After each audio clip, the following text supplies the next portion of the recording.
नमस्कार. Simple living या माझ्या युट्यूब चॅनलवर मी माझ्या सगळ्या मैत्रिणींचं स्वागत करते. आज ना आपण पारंपरिक अशी आणि झटपट होणारी साधी सोपी सरळ अशी ही एक रेसिपी बघणार आहे, ज्याचं नाव आहे घावन म्हणतात किंवा आंबोळी म्हटली जाते त्याला. अगदी पूर्वीपासून ही प्रत्येक घराघरामध्ये केली जाते, पण तरी सुद्धा आताच्या नवीन पिढीला ही कळावी म्हणून मी आज ती रेसिपी तुम्हाला दाखवणार आहे. आता ती रेसिपी कशी करायची ते आता आपण बघूया.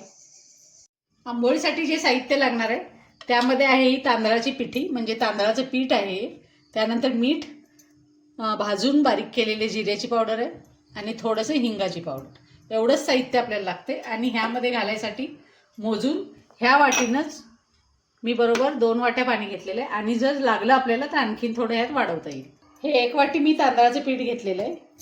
त्यात थोडीशी जिरा पावडर बघत बघत घाल. त्यानंतर थोडासा हिंग, थोडंसं मीठ, पुन्हा थोडंसं चव बघून आणखीन आपल्याला थोडंसं वाढवता येईल. आधी मी ह्या वाटीनं 2 वाट्या पाणी घालून घेते.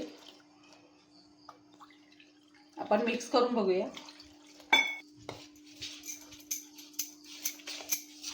व्यवस्थित मिक्स करायचं. हे अशा पद्धतीने व्यवस्थित मिक्स करून घ्यायचं. हे बघा, साधारण अशा पद्धतीने हे मिश्रण पातळ पाहिजे. अगदी व्यवस्थित त्याची धार आली पाहिजे. जेवढं पीठ घेतलं होतं त्याच्या डबल पाणी घातलेलं आहे आपण, त्यामुळे अगदी असा व्यवस्थित पातळपणा त्याला येते.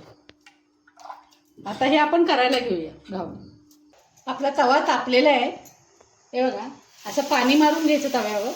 मस्त कडकडीत तापलेलं आहे. त्यानंतर एका कपड्यानं व्यवस्थित असं तव्यावरून कापड फिरवून घ्यायचं आहे आपल्याला. मी तेल लावलेलं नाही आहे.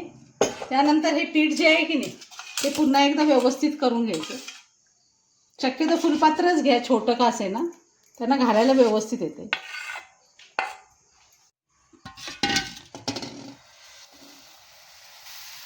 हे बघा, अशा पद्धतीनं पातळ व्यवस्थित जर तुमचं झालं ना, जर तुम्हाला वाटलं घट्ट झाले असं तर आणखीन थोडं पाणी घालायचं. जोपर्यंत जाळी पडत नाही ना तोपर्यंत पिठामध्ये पाण्याचं प्रमाण बरोबर नाही आहे, हे लक्षात येते तुमच्या. तुम्हाला हवी तेवढी करू शकता, लहान मोठी. आणि त्यानंतर वरून त्याला तेल सोडायचं थोडंसं. ते काय घातलंच पाहिजे असं काही नाही आहे, पण थोडंसं क्रिस्पीपणा लहान मुलांना आवडते म्हणून थोडंसं तेल सोडायचं त्याला. आणि नंतर झाकून ठेवायचं आपल्याला.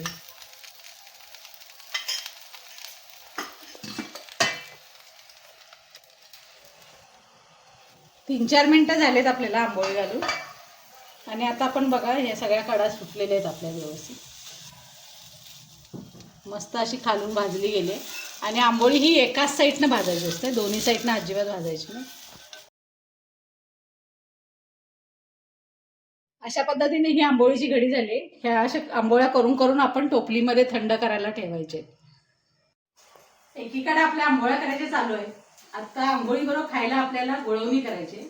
पूर्वीपासून लोक गुळवणी आणि आंबोळी असंच मेनू असायचा तो. पण नंतर नंतर साऊथ इंडियनमुळे चटणी वगैरे असे प्रकार ह्याच्यावर यायला लागले. चटणी तर आपण बघणारच आहे झटपट अशी, पण त्याआधी गुळवणी कशी करायची ते आपण बघूया. गुळवणीसाठी आपल्याला अर्धी वाटी गुळ घेतलाय मी आणि थोडंसं पाणी घालायचं. भांड्यात मी गुळ घेतला थोडासा आणि त्यात अगदी इतकं असं पाणी घालायचं, बुडणे इतकं, जसं आपण चहाला घालतोय ना तसंच. आणि हे आता गरम करायला ठेवायचं आपल्याला. आता हे गूळ विरघळूपर्यंत आपल्याला हे असंच ठेवायचं आहे. गूळ विरघळल्यानंतर गॅस बंद करायचा आपल्याला. थोडीशी उकळी आली की हे बघा, गूळ विरघळला आपला पूर्णपणे. आता आपण हे वेळेला उकळी आलेली आहे. आता हे आपण बंद करायचा गॅस. गॅस बंद झाल्यानंतर ना त्यात आपल्याला थोडीशी वेलदोड्याची पावडर टाकायची आणि थोडीशी सुंठ पावडर टाकायची. हे आता आपलं तयार झाले खाण्यासाठी. गुळवणी सर्व करायच्या वेळेला की नाही वाटीमध्ये घ्यायची गुळाचं पाणी जे आपण उकळलेलं आहे ते, आणि त्यामध्ये थोडंसं दूध घालायचं. हे अशा पद्धतीने ही गुळवणी तयार झाली. आंबोळी झालेली आपली. गुळवणी पण आता मी दाखवली. आता आपण पटकन झटपट होणारी अशी एक चटणी बघायची, ज्यासाठी आपल्याला घरात नारळ असणं गरजेचं नाही किंवा खोबरं किसायची वगैरे गरज नाही. घरातल्याच काही असलेल्या साहित्यातनं पटकन अशी चटणी कुठली तयार होते ती मी आता दाखवते तुम्हाला. हे शेंगदाण्याचं कूट आहे. त्यानंतर ही खोबऱ्याची चटणी आहे. जर तुमच्याकडे कुठलीही घरात कारळ्याची चटणी, खोबऱ्याची चटणी, तिळकूट वगैरे जे काय असेल ती चटणी तुम्ही घेऊ शकताय, किंवा खिसलेलं थोडंसं सुक्कं खोबरं असलं तरी चालेल. त्यानंतर 2 लसणाच्या कुड्या घेतल्यात, 1च मिरची घेतली मी, थोडीशी जिरापूड, हे चिंच आणि गूळ आहे, अगदी थोडं थोडं घेतलेलं आहे मी. त्यानंतर हे चवीपुरतं मीठ, 1 वाटी मी दही घेतले आणि थोडीशी कोथिंबीर. हे आता हे मिक्सरच्या भांड्यामध्ये मी सगळे पदार्थ घालून घेते.